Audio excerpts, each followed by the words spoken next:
My name is Annalisa, and today I'm going to be telling you about a book that I just finished recently, and that I really hope you decide to read for yourself, because it's amazing.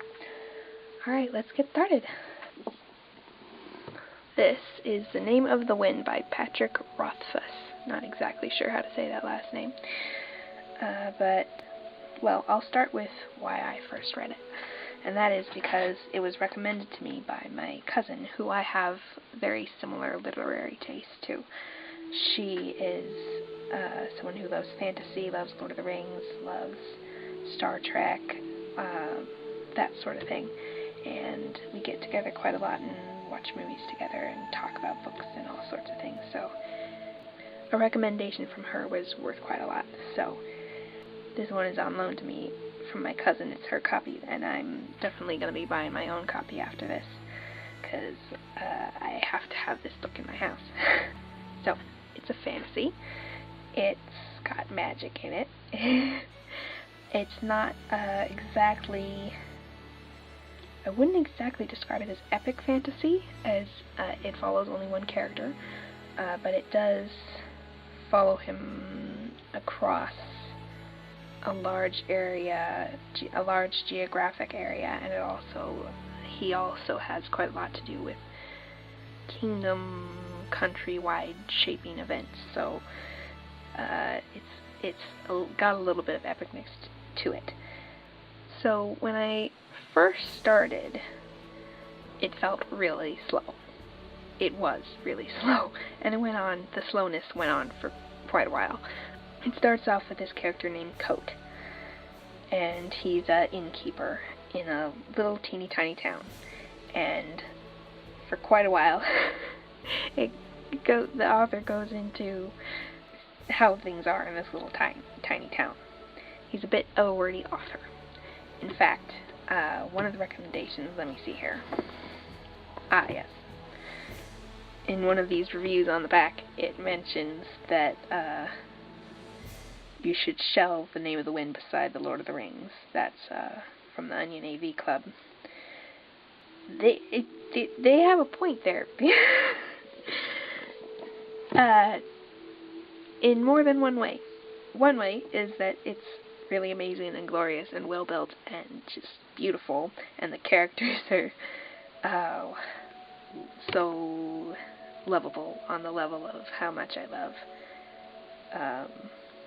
Aragorn. Almost, once I've read the rest of the books, I might just love this character as much as I love Aragorn. It's very possible. And that's, I really love Aragorn, so that's a very high recommendation. But the other reason that this book is similar to The Lord of the Rings is that the author is very wordy, and he, very well wordy. He says things in a beautiful way. My cousin says that the intro, which is called The Silence of Three Parts, is probably one of the most beautiful things she's ever read. It's her favorite excerpt of any literature, which it is very well written and lovely and deep. You'll see if you read it. But it feels really slow when you first start, because the author has such deep things to say and such a story to get into that he has to take a while to introduce it. So, but the rest after the intro part, when it gets to talking, it's basically a story about this character telling his story. So it starts out in the present and then goes basically into a super long flashback. The whole story is a flashback type thing. So once it gets into him actually telling his story, it picks up quite a lot. You have to get through the section about his early life, but then it picks up really quickly, really, really quickly, once something happens. So I won't tell you what the something is, but once that happens, it goes way faster. And let me just check how far into the book that is. There we go. Okay, I found it. This far, about that far into the book, it picks up a lot. So just, if it's your first time reading, you can skim that part if you really want to, so that once you get into the more fast-paced bit, you can go back and kind of like dive in. Kind of like I would recommend watching Lord of the Rings movies first to see if you like the world, and then if you do like it, if you want to delve deep into that world, you would read the books. Once it picks up, it's very enthralling, very involving, and I read through it. Oh, I didn't binge read as badly as I sometimes do with the ones that, like, the ones where you have to know what happens, but I read it quite quickly because I was very concerned for the main character. It's hard to break it down into, which is how I like to do book reviews, break it down into pieces that I'm able to talk about, as far as, oh, it's a feminist book, oh, it's a heartwarming book, it's got a really interesting voice, it's got a really creative voice, it's got a really creatively made world, that kind of thing. But this one, I have a hard time. It's had such an emotional and intellectual effect on me that it's very difficult to break it down into bits so that I can tell you about it. One of the bits I can tell you about is that it is very deep, which I've kind of addressed already in comparing it to Lord of the Rings. The author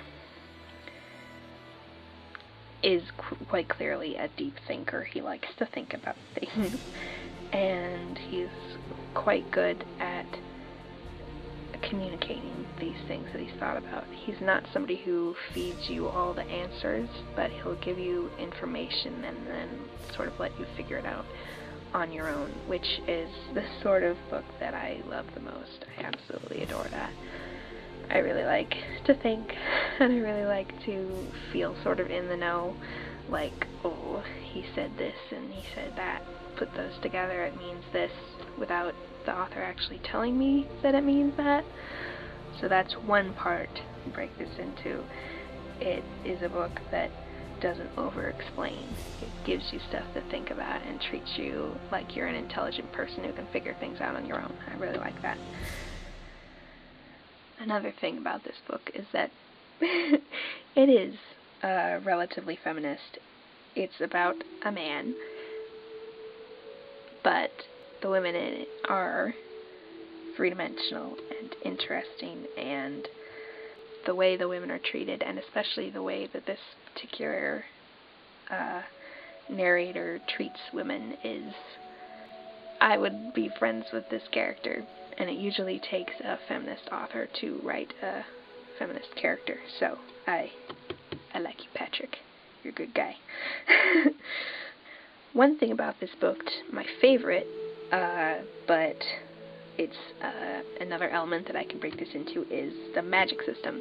The magic system is the kind where you control things by knowing their names, which is, I believe, from Irish folklore, Celtic folklore. I'm not entirely certain, but it reminds me of the Irish folklore about fairies, where if you know the fairy's name, you have power over them. If they ever know your name, they have power over you.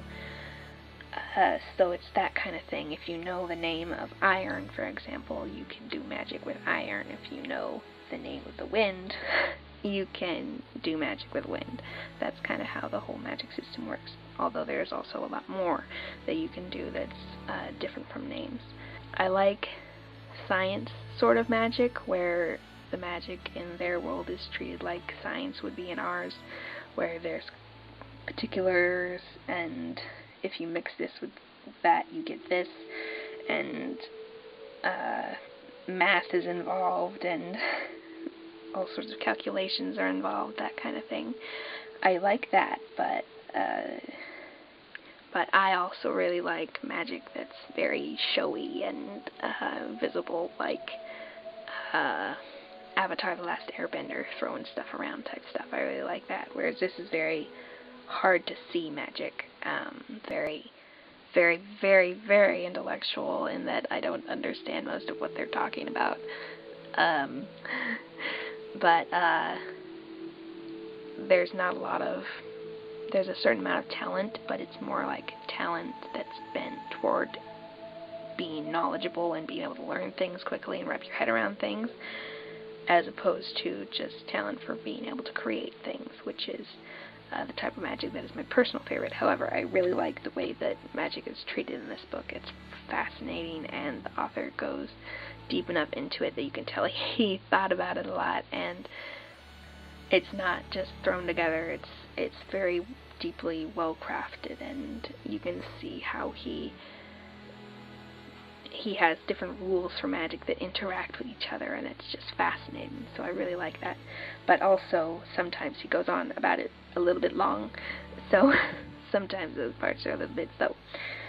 Most of those parts where he goes into it for a very long time, minutia type style, is in that beginning part of the book, which, as I said, if this part is making you consider not reading the rest of it, as it did for me, just skip it and then come back if you like the world and want to know more.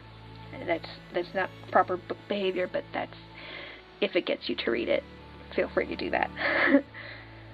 So if you are looking for something to spark your imagination, something to take you deep, something that you can really sink your teeth into and that you will enjoy at the same time, I highly recommend Patrick Rothfuss's The Name of the Wind. If you have enjoyed this video, you can like. If you have already read this book, I would love to know your feelings on it. Or if you've read anything else by the author, I would also love to hear about that. So if you would like to know about other books that I am going to be recommending in the future, or hear about other things I've read, you can subscribe. And I'll see you next time. Bye!